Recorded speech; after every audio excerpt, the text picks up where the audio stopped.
जियाउल हक साहब जुड़ गए। प्रेम शुक्ला जी, आज इनको इन सवालों का जवाब देना होगा। जियाउल हक साहब, 12 साल बहुत लंबा अरसा होता है। जन गण मन आप रोक देते हैं, आप कहते हैं इस्लाम खतरे में आ जाएगा, और वो स्कूल है आपका जो इंग्लिश मीडियम है, कॉन्वेंट का चोला पहनते हैं आप और शरिया को आगे ले जाते हैं। जवाब दीजिए आप इस पर। आप भारत में है, पाकिस्तान में नहीं, सऊदी अरब में नहीं है। जवाब ये जी सही है, आप सही कह रही हैं, इनकार नहीं है। हम हिंदुस्तान में ही हैं और हिंदुस्तान के संविधान के अंतर्गत ही बात करते हैं, और जो संविधान में हमें आज़ादी दी गई है उसी के अनुसार बात करते हैं।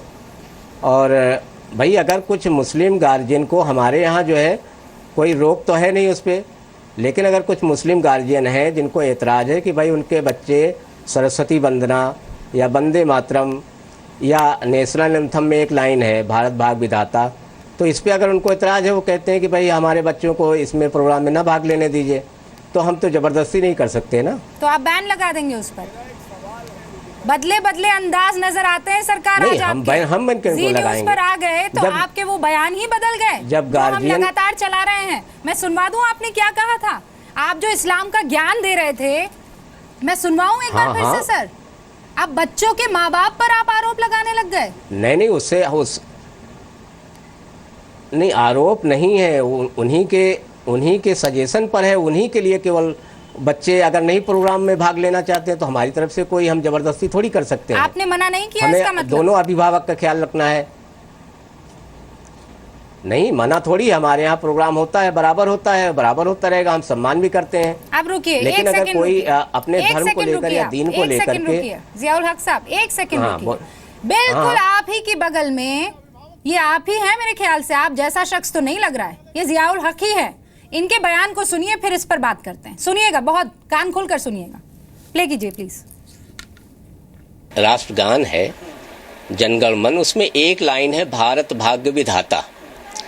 तो इसमें मैंने अर्थ ये समझा कि चूंकि भारत का भाग्य विधाता मतलब यहाँ के इंसानों का भाग्य विधाता भारत है, तो इस नाते से ये मुस्लिम अगर ऐसा गाएगा तो गलत हो जाएगा। मुस्लिम धर्म में जो ज्ञान है उसके आधार पर एक ईश्वर के अलावा किसी की भी हम वंदना करेंगे, तारीफ कर सकते हैं, किसी की भी वंदना करेंगे तो हम मुस्लिम नहीं रहेंगे। हाँ हक साहब, कौन है ये शख्स? पर मैं कायम हूँ जी। हाँ, मैं ही हूँ, और ये जो बात मैंने कही है मैं उस पर कायम हूँ जी। कायम है आप? और हाँ, इस पर जो और लोगों से बातचीत हुई है जिन्होंने इसका अर्थ ये बताया है, और मुझे भी जो समझ में आ रहा है, तो इस पे मुझे तो लग रहा है कि हम सही जगह पर हैं। अगर आपके कोई और जानकार, अब ये अभिभावक कोई और जानकार हो जो बता दे कि नहीं इसका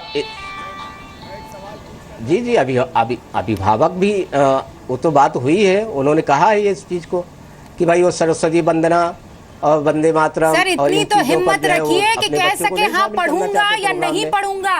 ये बीच में मत झूलिए, आप इस तरीके से कंफ्यूज मत कीजिए देश को। आप बताइए हाँ कि ना। आप कभी कुछ राग मत अलापिए। इतनी हिम्मत रखिए, फिर अगर कुछ करते हैं बच्चों में वो सीख डालते हैं तो हिम्मत रखिए ये कबूल करने की कि हाँ करता हूँ। नहीं, बच्चों में हमें कोई चीज़ ऐसी नहीं डालनी। बच्चों में तो हम बच्चों को तो शिक्षा देते हैं। प्रोग्राम में अगर कोई गार्जियन को एतराज़ है तो हम उनके साथ ज़बरदस्ती भी नहीं कर सकते भाई। बहुत कंफ्यूजन है सर। मैं आपको 2 मिनट दे दूं, आप थोड़ा सोच लीजिए, फिर अपना बयान रखिए सामने, ठीक है?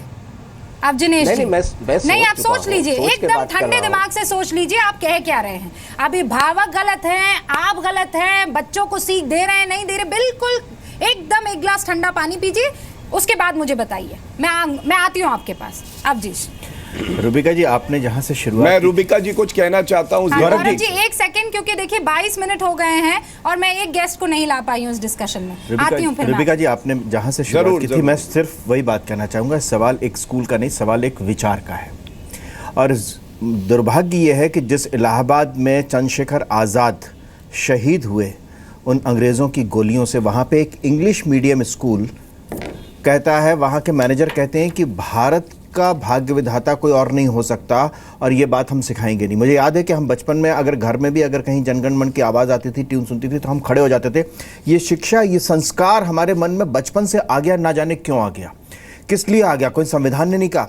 जो आज संविधान की दुहाई दे रहे हैं कि संविधान इस बात की आज़ादी देता है, संविधान, जिस संविधान के तहत हम आज़ाद हैं, उस संविधान बनाने की नौबत उन तमाम शहीदों, अशफाक उल्लाह खां जैसे शहीदों की आई, जिन्होंने इस देश को आज़ाद किया और जिनके कारण आज हम उस संविधान के तहत अभिव्यक्ति की आज़ादी का उपभोग कर रहे हैं। उनकी कोई याद नहीं। रामप्रसाद बिस्मिल, खुदीराम बोस, उनकी याद नहीं है। उन्होंने कभी नहीं सोचा कि मैं किस मजहब का हूं, किस पंथ का हूं। उन्होंने इस मातृभूमि के लिए क्यों आती है कि आरएसएस में खुद ही जन गण मन नहीं पढ़ा जाता है? नहीं, गलत है, बिल्कुल गलत है, ये बिल्कुल गलत है। ये मेरे पास 2 अप्रैल 2016 की रिपोर्ट है sir. Yes yes yes, report में आरएसएस जनरल सेक्रेटरी भैया जी जोशी ये कह रहे हैं जी कि जन गण मन is today our national anthem. It has to be respected. There is no reason why it should evoke राष्ट्र के लिए जब अपने but it is the national हर संगठन का अपना गीत होता है। by constitution. If one considers the true meaning, then Vande Mataram is the national anthem. Yes, ये क्या कंफ्यूजन? राष्ट्रगान है कि नहीं है? आप तो ये तय नहीं कर पा रहे ना। नहीं, बिल्कुल रूबिका जी,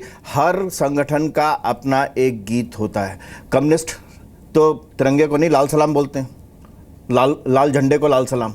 जो आज सवाल उठाते तिरंगे की, ठीक है ना, वो लाल सलाम, वो तो लाल सलाम, वो तो अब तक लाल सलाम बोल रहे हैं। जब मैं इसलिए कह रहा हूँ क्योंकि जिस वंदे मातरम का गान करते हुए जब बंकिम ने आनंद मठ में वंदे मातरम लिखा और उस वंदे मातरम को गाते हुए सैकड़ों हजारों लोग फांसी पर चढ़ गए, लाठी गोली खाई, जेल चले गए। उस नहीं, आप रूबिका जी, मैं बिल्कुल साफ, बिल्कुल स्पष्ट कह रहा हूं। आप कह रहे हैं कि आप नहीं गाते। मैंने कहा कि हम जब संगठन का कार्यक्रम होता है, राष्ट्रीय नहीं, जब भारत की बात आती है, जब राष्ट्र की बात आती है, पूरे भारतवर्ष की बात आती है, तो उसका एक ही है राष्ट्रगीत, जनगण मन।